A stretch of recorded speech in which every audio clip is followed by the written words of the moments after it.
안녕하세요. 수입니다. 오늘은 파월 의장의 발언과 최근 뉴스들을 보면서 좀 정리하도록 하겠습니다. 어제자 뉴스를 한번 보도록 하겠습니다.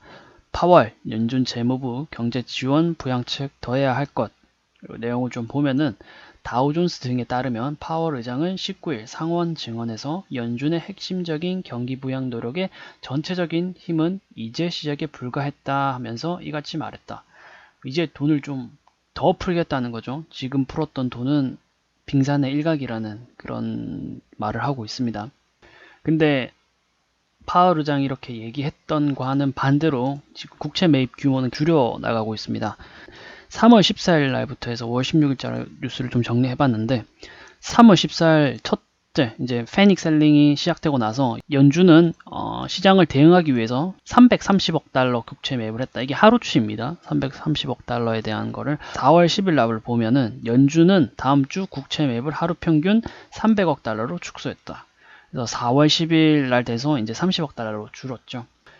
4월 25일 뉴욕 연은 다음 주 국채 매입 총 500억 달러로 축소했다.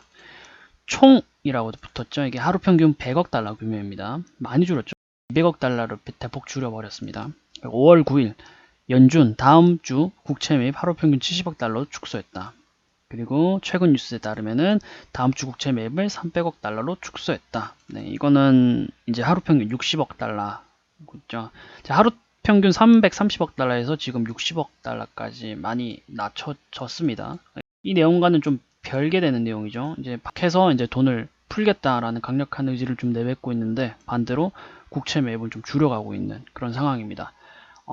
국채 매입을 하면서 돈을 풀게 되면 전방위적으로 좀 돈을 푸는 효과가 있어요. 그래서 불특정 다수에게 돈을 푼다는 행위죠. 국채 매입은. 근데 반대로 프로그램을 통해서 대출 프로그램을 통해서 돈을 푸는 거는 좀 정밀 타겟 해서 이제 돈을 풀겠다라는 의지가 좀 있습니다. 이게 우리나라 같은 경우는 소상공인 지원금이라든지 청년 지원금이라든지 재난 지원금 뭐 이런 식으로 해가지고 특정 계층한테 돈을 직접적으로 풀겠다라는 내용을 좀 보고 있습니다.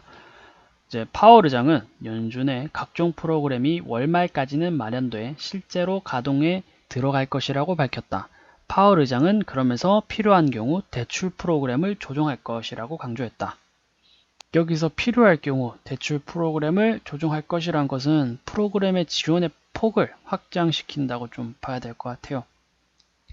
요 근래 5월 14일 날 뉴스로 보면은 TALF는 당초 소비자 신용 지출을 지원하기 위해 설립된 기구로 오토론, 카드론, 학자금 대출 등이 매입 대상이었지만 이번 조치로 매입 범위가 시에로와 상업용 모기지 유동화 증권까지 확대되었다. 라고 이제 이렇게 발표를 했습니다. 그리고 오늘자 뉴스로 미 상업용 부동산도 위험하다.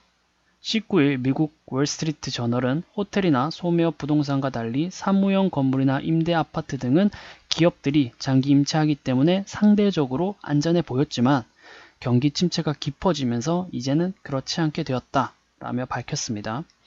마이클페이 자산정리팀 총괄은 이는 이제 시작일 뿐이라면서 앞으로 더 많은 임차인이 돈을 갚지 못할 것이라고 밝혔습니다. 이 뉴스를 볼 때 정황상 불황은 지속될 수밖에 없고 이 불황이 더 강화될 수 있다는 그런 내용을 좀 의미하고 있죠. 불황이 강화되었을 때 이제 파월은 대출 프로그램에 대한 지원 대상을 확장을 하겠다라는 그런 의미인 것 같습니다. 다음 뉴스를 계속해서 읽도록 할게요. 실업자를 지원하는 것이 현재 위기 대응의 핵심이라고 평가했다. 이 발언은 현 공화당 트럼프를 좀 지지하기보다는 민주당 쪽을 좀 지지하고 있다라고 보시는 게 좋을 것 같아요. 최근 뉴스에 따르면은 민주당 쪽에서 추가 헬리콥터 머니를 발행하자는 그런 법안을 냈습니다. 이제 돈을 주자고 국민들한테 돈을 풀어주자는 그런 내용이에요. 뉴스를 조금 더 읽어보면은 민주당이 단독으로 만든 이 법안엔 영웅법안이라고 이름이 달렸다. 영웅법엔 아울러 1조 달러에 달하는 돈을 코로나 탓에 세수 감소 등으로 어려움을 겪고 있는 주정부, 지방정부 등에 나눠줘야 한다. 백악관과 공화당은 이 법안에 대해서 반대를 하고 있다. 코로나 구제와 직접 관련이 없는 내용이 많은 데다 재정 적자를 우려해 천문학적인 돈을 추가로 푸는 것을 꺼리고 있다. 트럼프 대통령도 최근 민주당 법안에 대해 도착하는 즉시 사망할 것이라고 밝히기도 했다. 현재 공화당 측은 지금도 돈을 많이 풀고 있는데 무슨 국민들한테 더 돈을 주자고 하는 것인가에 대한 반발심이 있는 것 같고, 현 법안에는 코로나와 관련 없이 돈을 푸는 내용이 좀 많기 때문에 안 된다. 트럼프 또한 이 법안에 대해서 극부정을 하고 있습니다. 트럼프와 이제 민주당은 좀 상반된 의견을 좀 가지고 있어요. 같이 돈을 풀기는 한데 푸는 의미가 좀 상반됩니다. 트럼프는 이제 경제를 실제적으로 살리기 위해서 이번에 TSMC나 테슬라 같은 이제 회사들을 자국 내로 불러들어가지고 자국 내에서 생산 라인을 돌리도록 실시했죠.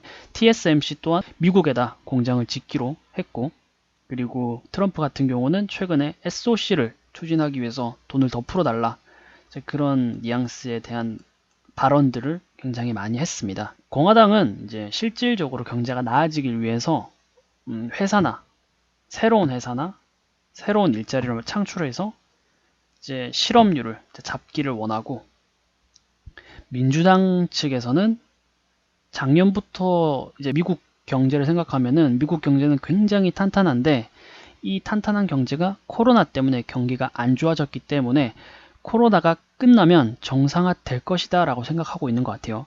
그러니까 코로나가 끝날 때까지 경제가 원활해지려면 국민에게 직접적으로 돈을 풀어야 한다. 이제 코로나가 끝날 때까지 돈을 계속해서 풀자라는 취지가 좀 달려 있어요. 그래서 파월 의장은 대출 프로그램이나 실업자에게 돈을 주자는 쪽이니까 공화당을 좀 지지하기보다는 민주당 쪽에 손을 좀 들어주고 있는 게 아닌가 하고 있습니다. 파월 의장은 또 현재 위기 상황에서 은행에 대한 규제를 완화하는 것도 지지한다고 덧붙였다. 이게 은행에 대한 규제가 어떤 규제인지 자세히는 잘 모르겠는데 지금 마이너스 금리에 대한 생각을 가지고 이런 내용을 했지 않나 싶습니다. 은행은 초과지급준비금들이 계속 쌓이고 있습니다. 돈을 풀면서 초과지급준비금들이 엄청 많이 쌓였어요. 근데 만약 마이너스 금리로 간다면은 초과지급준비금 계정에 들어가 있는 것만으로도 은행은 손실을 보게 됩니다. 마이너스 금리니까 되려 초과지급준비금을 중앙은행에서 받아야 되는데 마이너스 금리로 가면서 되려 중앙은행에 돈을 줘야 되겠죠.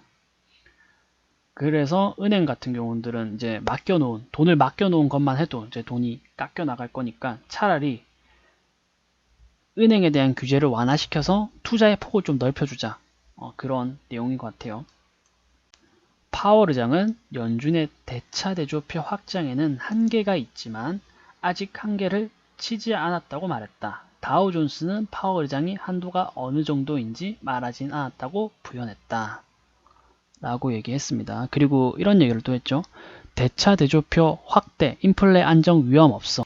조금 오류가 있다고 저는 생각하는 게 지금 코로나 때문에 소비 심리가 굉장히 얼어붙어 있습니다.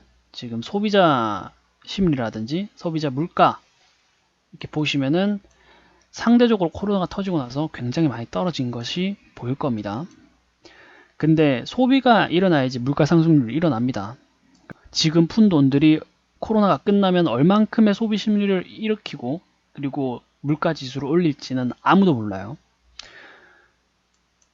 이 안전성에 대해서, 인플레에 대한 안정성에 대해서는 코로나가 끝나고 나봐야지 그때 이제 안정성이 검사되지, 지금 당장의 안전성이 확인되지 않는다는 거는 당연하게 소비 심리가 안 살아났기 때문에 안정성이 계속해서 있을 수밖에 없죠. 그래서 지금 안전하다고 해서 돈을 만약 많이 생각보다 훨씬 더 많이 풀게 되면은 코로나가 끝나고 나서 그때 가서 대차대조표에 대한 안정성이 좋은지 안 좋은지 그때 가봐야지 확인이 될 겁니다.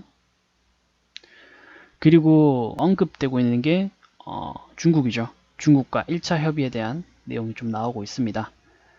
무역 합의를 안 지키면 중국한테 심각한 결과가 있을 것이고 우리는 부양책이 있다 라고 미 재무부 장관이 강력하게 트라이했습니다. 또한 무디스가 미중 1단계 무역 합의는 코로나로 재협상할 것이다 라고 했습니다. 지금 코로나로 인해서 이제 중국한테 너희들이 이제 코로나를 퍼뜨리고 정보를 공유 안 했기 때문에 이런 막대한 손해가 일어났다. 그리고 너희들이 책임을 져라 하면서 이제 탈중국화를 좀 이끌어내고 있죠. 이걸로 이제 1차 협상에 대해서 재협상을 할 것이다 라고 보고 있는 것 같아요. 근데 저는 더 넘어서 이제 2차 협상에 대한 내용을 이끌어낼 것 같아요. 1차 협상이 아니라 코로나와 그리고 화웨이 때리기를 하면서 지적재산권에 대한 다음 2차 협의를 좀 이끌어내지 않을까 하는 게 제 생각입니다. 여튼 이번 주 뉴스들은 다 이런 식으로 나왔고 다음 주의 뉴스들을 좀 정리해서 다음 시간에 뵙도록 하겠습니다. 시청해주셔서 감사합니다.